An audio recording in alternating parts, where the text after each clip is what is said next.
মালিকানা তোমাদেরই, এই জন্য চট্টগ্রাম বন্দর তোমরা নিয়ে নাও। আপনার মনে আছে যে বাংলাদেশের বর্তমান যিনি পররাষ্ট্রমন্ত্রী, এই ভদ্রলোক একবার বলেছিলেন যে দুটো কথা বলেছিলেন। একবার বলেছেন যে তিনি স্বামী স্ত্রীর সম্পর্ক বাংলাদেশের সঙ্গে ভারতের, আর দ্বিতীয় আরেকবার বলেছেন যে রক্তের সম্পর্ক। চীনের সাথে হচ্ছে বাণিজ্যিক সম্পর্ক আর ভারতের সাথে রক্তের সম্পর্ক। তো যেহেতু স্বামী স্ত্রীর সম্পর্ক আমরা যদি ধরি, তাহলে স্ত্রী তো স্বামীকে দিতেই পারে তার সম্পদ, তাই না? তো সেই হিসেবে শেখ হাসিনা মনে করেছেন যে তার সম্পদ তিনি তার স্বামীকে দিয়ে দিচ্ছেন, এখানে জনগণের কিছু বলবার নেই। আর একটা বিষয় বলা দরকার, আমার ব্যক্তিগত ধারণা এগুলো আগেই দেয়া হয়ে গেছে। আপনি আমাকে বলেন যে শেখ হাসিনা যে অনেকবার ভারতে গেল, কিংবা ভারতের লোকজন যে বাংলাদেশে আসে, লোকজন বলতে আমি তাদের প্রধানমন্ত্রী কিংবা পররাষ্ট্রমন্ত্রী এদের কথা মিন করছি, এবং তারা যে সমস্ত চুক্তি করে, সেই চুক্তি কি আজ পর্যন্ত কোনোটা পার্লামেন্টে দেখানো হয়েছে যে এই সরকার কি কি চুক্তি করেছে? কাজে আমরা জানি না যে বাংলাদেশের কি কি দিয়ে দেওয়া হয়েছে অলরেডি। আর শেখ হাসিনার যেটা উদ্দেশ্য, এটা অত্যন্ত পরিষ্কার। তিনি সম্পূর্ণ বাংলাদেশ দিয়ে দিতে রাজি আছেন যদি তার ক্ষমতা ঠিক থাকে। বাংলাদেশের প্রতি তার কোনো দায়বদ্ধতা নাই, এবং দায়বদ্ধতা থাকারও কথা না। আপনি যদি চিন্তা করেন শেখ হাসিনা শেখ মুজিবের মৃত্যুর পরে তিনি কোথায় ছিলেন? তিনি ভারতে ছিলেন। 6 বছর ভারতে ছিলেন, 75 থেকে 81 পর্যন্ত।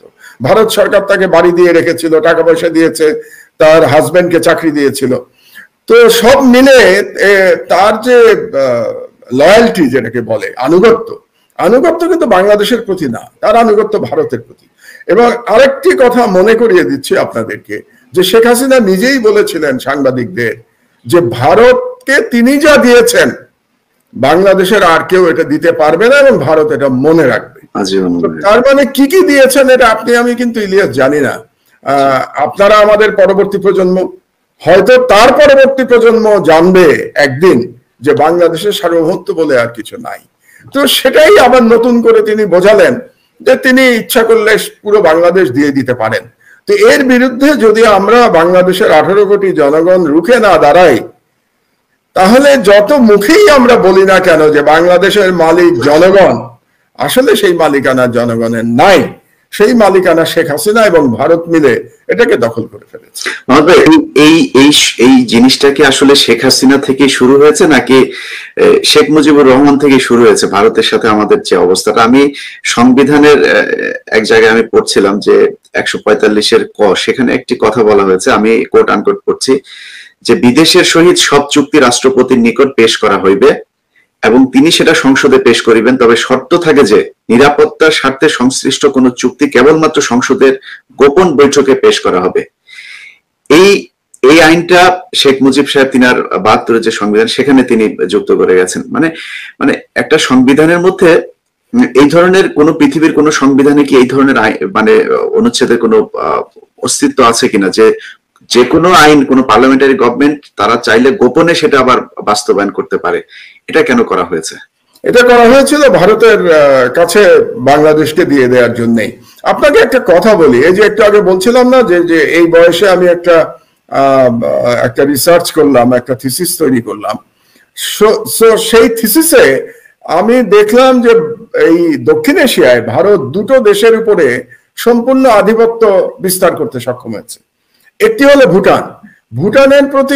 ভুটানের উপরে যে ভারতীয় আধিপত্য, সেটা একটা চুক্তির মাধ্যমে 1949 সালে এই চুক্তিটা হয়েছিল, ভারত ভুটান চুক্তি।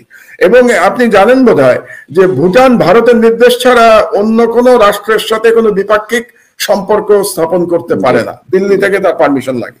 এবং আরেকটা মজার কথা আমি বলে রাখি, আমার ধারণা অনেকেই এটা জানেন না, যে ভুটান কিন্তু আজ পর্যন্ত যে ইউনাইটেড নেশনসের যে 5টা পার্মানেন্ট সদস্য, আমেরিকা, ফ্রান্স, ইংল্যান্ড, চায়না এবং রাশিয়া, এই 5টার কারোর সাথে কিন্তু ভুটানের কূটনৈতিক সম্পর্ক নাই।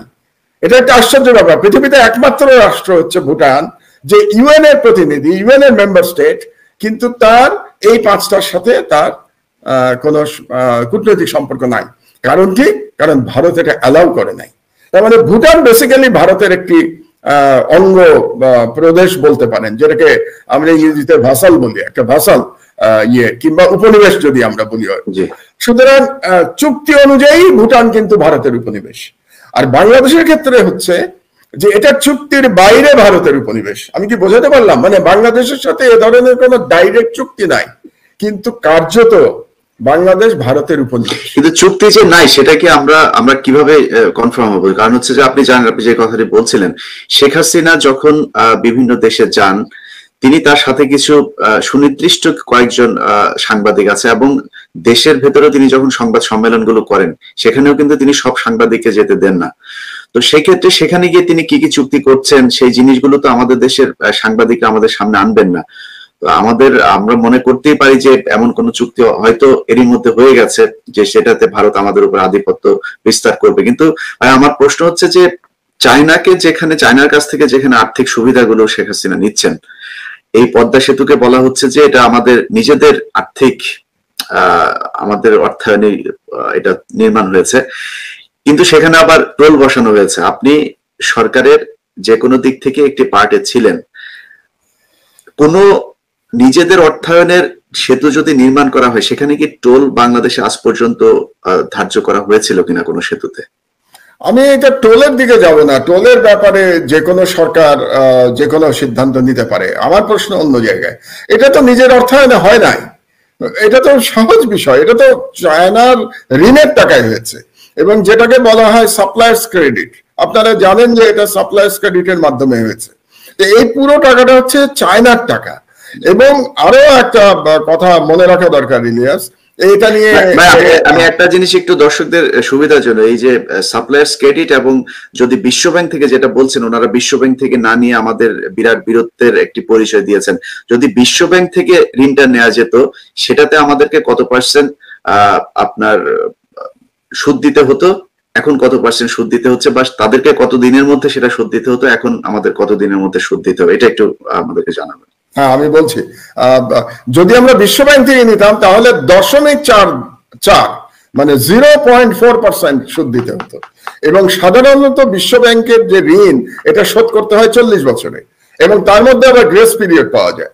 ওয়ার্ল্ড ব্যাংক নর্মালি দেখা যায় যে 5 বছর প্রায় গ্রেস পিরিয়ড দিয়ে দেয়, তার মানে 40 এবং আরো 5 বছর, তার মানে 45 বছর ধরে আপনি এটাকে। চায়না আমাদেরকে কত বছর গ্রেস পিরিয়ড? আমি আসছি সেখানে। আর চায়নার ক্ষেত্রে আপনাকে মিনিমাম ইন্টারেস্ট যেটা দিতে হবে, যেটা সরকার বলছে, আবারও বলি যে সরকার যা বলে সেটাই যে সত্য কথা আমরা জানি না, ভিতরে ভিতরে আরো কিছু থাকতে পারে। তো সরকার যেটা বলছে সেখানে 6% আপনাকে ঋণ শোধ করতে হবে, তার মানে 0.4%-এর জায়গায় আপনাকে 6%, পার্থক্যটা বুঝতে পারছেন? মানে অ্যাবাউট 15 গুণ বেশি আপনাকে সুদ দিতে হবে। 1, 2 নম্বর, আপনাকে 20 বছরের মধ্যে টাকা শোধ করতে হবে, যেটা 45 বছরে আপনি করতে পারতেন সেটা 20 বছরের মধ্যে আপনি করবেন। আরেকটা ব্যাপার আছে, ওয়ার্ল্ড ব্যাংক থেকে বেরিয়ে আসেন নাই, ওয়ার্ল্ড ব্যাংক তাদেরকে বের করে দিয়েছিল। ওয়ার্ল্ড ব্যাংক এই ঋণ প্রত্যাহার করেছিল ঘুষ খাওয়ার জন্য, এবং সেই ঘুষের কথায় বলা হয়ে থাকে যে এই ফ্যাসিস্ট প্রধানমন্ত্রীর মেয়ে এবং মেয়ের জামাতা তারা জড়িত ছিলেন। তারা তখন কানাডায় ছিলেন, আপনি জানেন, এবং এটা নিয়ে কানাডায় মামলাও হয়েছিল, এবং তারপর থেকে তারা কানাডায় থাকেন না। কেন থাকেন না সেটা তারা জানেন যে কেন থাকেন না, কানাডায় মামলা হয়েছিল। আরেকটা বিষয় বলা দরকার, যে ওয়ার্ল্ড ব্যাংকে যখন ঋণ ছিল, এই প্রজেক্ট হওয়ার কথা ছিল 12,000 কোটি টাকায়, 12,000 crores, আর আজকে সেই প্রজেক্টের খরচ দাঁড়িয়েছে 50,000 কোটি টাকা। তার মানে একে তো আপনি 15 গুণ বেশি সুদ দিচ্ছেন, আর টাকার অঙ্কে আপনি 4 গুণ টাকা, 5 গুণ টাকা প্রায় আপনি বেশি দিচ্ছেন। তো ওয়ার্ল্ড ব্যাংকে থাকলে ঘুষ খাওয়াটা একটু কঠিন হয়। আপনি জানেন যে আপনি আমেরিকায় আছেন, আপনি খুব ভালো করে জানেন যে এসব ব্যাপারে অডিট হয়। তো অডিটের মধ্যে কিন্তু ঘুষ খেলে আপনি ধরা পড়ে যাবেন, এবং একবার ধরা পড়ে গেলে তাহলে যারা ঘুষ দেবে এবং যারা ঘুষ নেবে উভয় পক্ষ কিন্তু তারা জেল হয়ে যাবে তাদের, এবং ইন্টারন্যাশনাল কোর্টে মামলা হবে, এমনকি মার্কিন আদালতে মামলা হয়ে যাবে তাদের বিরুদ্ধে। কিন্তু টাকাটা যখন সাপ্লায়ার্স ক্রেডিটে আসবে, চায়নার থেকে আসবে, সেই ঘুষ খাওয়ার আর কোনো সমস্যা নাই, সেই ঘুষ নিয়ে আর কেউ প্রশ্ন তুলছে না। চীনা গভর্নমেন্টও প্রশ্ন তুলবে না, কেউ প্রশ্ন তুলবে না, কারণ এই ঋণ তো শেখ হাসিনাকে শোধ করতে হবে না, ঋণ শোধ করবে বাংলাদেশের মানুষ। কিন্তু শেখ হাসিনার সমস্যা কি? তার তো উইন উইন সিচুয়েশন।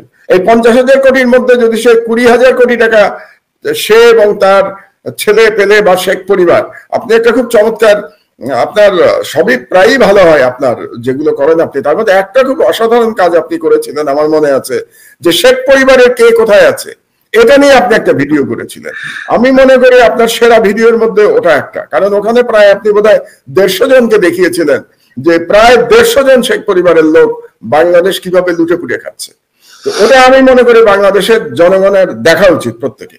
তো ওই যে 150 জন লুটে পুটে খাচ্ছে, এই যে 20,000 কোটি টাকা আমি যদি ধারণা করি যে তারা ঘুষ খেয়েছে, তাহলে 20,000 কোটি টাকা মেরে দিয়েছে শেখ পরিবার। তো এই টাকা মেরে দেওয়ার সুযোগটা চীনের কাছ থেকে ঋণ নিলে আছে, ওয়ার্ল্ড ব্যাংক থেকে নিলে নাই। কাজে সেই দিক দিয়ে হাসিনার লাভ হয়েছে চীন থেকে ঋণ নেওয়াতে, আর শোধ করবো তো আমরা বা আমাদের পরবর্তী জেনারেশন। না, কিন্তু এই ক্ষেত্রে ধরেন আমাদের দুইটা দেশকে, মানে একদিকে ইন্ডিয়া তারপরে আবার চায়নার কাছ থেকে টাকা নিচ্ছে, এটা যদি একসাথে আওয়ামী লীগ ম্যানেজ করতে যায় সেক্ষেত্রে আমাদের ভবিষ্যৎ কি? আমাদের কোনো ভবিষ্যৎ নাই। আমি যদি সোজা কথা বলি ইলিয়াস, কিন্তু সেটা কি ম্যানেজ করা সম্ভব কিনা? মানে ম্যানেজ তো করতে পারবে, ম্যানেজ করার তো ম্যানেজ তো সে 14 বছর ধরে করছে। দুটো ম্যানেজের জায়গা কিন্তু দুটো আপনাকে বুঝতে হবে। একটা ম্যানেজের জায়গা হচ্ছে যে হাসিনা বাংলাদেশকে স্বাধীনতা দিল্লির কাছে দিয়ে দিয়েছে, সো বাংলাদেশ এক অর্থে দিল্লির উপনিবেশ। আর একটা ম্যানেজ কিন্তু অর্থনৈতিক, বাণিজ্যিক, সেটা প্রধানত বাণিজ্যিক সম্পর্ক। চীনেরও কোনো লস নাই। কেন লস নাই আপনাকে বলি।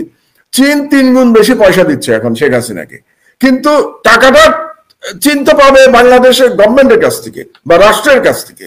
তো যেই সরকারে আসুক না কেন, শেখ হাসিনা যদি আগামীকাল সরকারে নাও থাকে বা আগামী 5 বছর পরে না থাকে, তো যে সরকারই আসবে তাকে চীনের টাকা ফেরত দিতে হবে। চীনের সেই দিক দিয়ে কোনো সমস্যা নাই। এবং বাংলাদেশের সরকারে কে থাকলো, সেটা কি বিএনপি থাকলো না আওয়ামী লীগ থাকলো না অন্য কোনো দল আসলো না সুশীলরা আসলো, তাতেও চীনের কোনো সমস্যা হবে না যদি তার বাণিজ্যিক ইন্টারেস্ট, যেটা ইকোনমিক ইন্টারেস্ট, তার যদি সেফগার্ডেড থাকে। তো সেই দিক দিয়ে আমি হাসিনার কোনো সমস্যা দেখি না। কিন্তু সমস্যা অন্য জায়গায় আসবে, ওই আলোচনায় আপনি এখনো আসেন নাই। সমস্যা আসবে আমেরিকার কাছ থেকে, সেটা আলাদা বিষয়। আমরা ওই আলোচনা এখনো আসি নাই, এই জন্য আমি যাচ্ছি না। আমেরিকা হয়তো চীনের সাথে বা হাসিনার এই দহরম মহরম পছন্দ করবে না, সেটা আপনি নিজেও আমেরিকায় আছেন, আপনি জানেন। কিন্তু সর্বনাশ যেটা হচ্ছে সেটা হচ্ছে বাংলাদেশের জনগণের। এটা আমি বোঝার জন্য অনুরোধ জানাই সবাইকে। সর্বনাশ দুই দিক দিয়ে হচ্ছে। একটা হচ্ছে যে আমাদের সার্বভৌমত্ব চলে যাচ্ছে বা চলে যাচ্ছে না তো চলে গেছে। আমাদের সার্বভৌমত্ব পুনরুদ্ধারের লড়াই করতে হবে, একটা। দুই হচ্ছে অর্থনৈতিক ভাবে আমরা একেবারে ওই যে যেটাকে বলে ঋণের ফাঁদে আমরা পড়ে যাচ্ছি। সেই ঋণের টাকা কিন্তু বাংলাদেশের জনগণকে শোধ করতে হবে। এবং শ্রীলঙ্কার অবস্থার দিকে যদি আপনি তাকান, বাংলাদেশের অবস্থা আগামীকাল শ্রীলঙ্কার মতো হবে না, কিন্তু যখন শ্রীলঙ্কার মতো হবে তখন হয়তো শেখ হাসিনা জীবিত থাকবেন না। সর্বনাশ কিন্তু যা হওয়ার হয়ে যাবে ইলিয়াস। শ্রীলঙ্কার মতো অবস্থা তো ভাই আমাদের সাংবাদিকরা যা বলছেন, যেমন বঙ্গবন্ধু স্যাটেলাইট থেকে আমাদের নাকি 300 কোটি টাকা এসেছে, আমাদের এখন রেকর্ড রেমিটেন্স যাচ্ছে, রেকর্ড জনশক্তি রপ্তানি হচ্ছে, রেকর্ড মানে সবকিছু এখন হঠাৎ করে রেকর্ড হচ্ছে। আমাদের সাংবাদিকরা যে নিউজগুলো ইদানিং দেখছি, তো সেই ক্ষেত্রে শ্রীলঙ্কার দিকে যাওয়ার কি আদৌ কোনো আসলে অবস্থা আছে কিনা? অবশ্যই আছে। আপনি দেখেন যদি শ্রীলঙ্কার দিকে নাই যাবেন, আপনি গত 1 মাসে বাংলাদেশের টাকার দাম সরকারি হিসেবে 3 টাকা কমেছে, তাই না? 85 টাকা ছিল এবং আজকে এই মুহূর্তে 88 টাকা সরকারি হিসাবে। এবং আপনি ব্যাংকে যদি যান, ব্যাংকে ডলারের দাম হচ্ছে 96 টাকা হচ্ছে ব্যাংকে দেওয়া, এবং আপনি ক্যাশ কিনতে চাইলে প্রায় 100 টাকা। এটা গেল একটা। দ্বিতীয়তে আমি আসি যে শ্রীলঙ্কার আপনি যে রেমিটেন্সের কথা বললেন, তারপরে আরো জনশক্তি রপ্তানিতে, জনশক্তি রপ্তানি। আপনাকে আমি একটা সিম্পল হিসাব দেই যে এই যে রিজার্ভ যেটা দেখানো হচ্ছে $42 বিলিয়ন, আপনি তো জানেন আইএমএফ বলেছে এখান থেকে $7 বিলিয়ন সরকার বাড়িয়ে দেখাচ্ছে।